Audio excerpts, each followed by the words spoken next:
Welcome to the Learning Pines YouTube. We hope this video helps.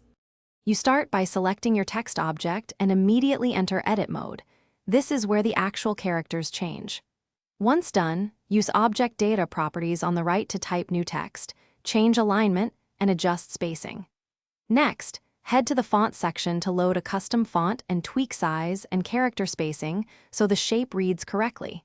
Make sure to switch back to object mode to position and keep your outliner open so you don't lose the active text object.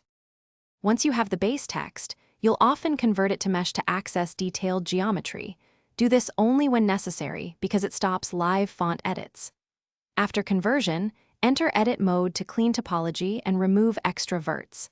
Meanwhile, consider using modifiers like solidify for thickness, bevel for rounded edges, and subdivision for smoothing. Stack order matters. Make sure to keep a non-destructive copy. Duplicate the original text object before converting so you can return to editable type if design changes are required. You finish by assigning materials and fine-tuning appearance in the shader editor. Use principled BSDF for quick results and connect textures using UV or generated coordinates depending on mapping needs. Once done, apply transforms, scale, rotation, location, with control plus ISO modifiers and physics behave predictably. If shading or gaps appear, make sure to recalculate normals and remove duplicate vertices.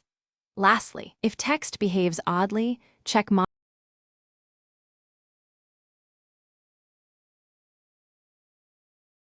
Thanks for watching. Consider subscribing if we helped you.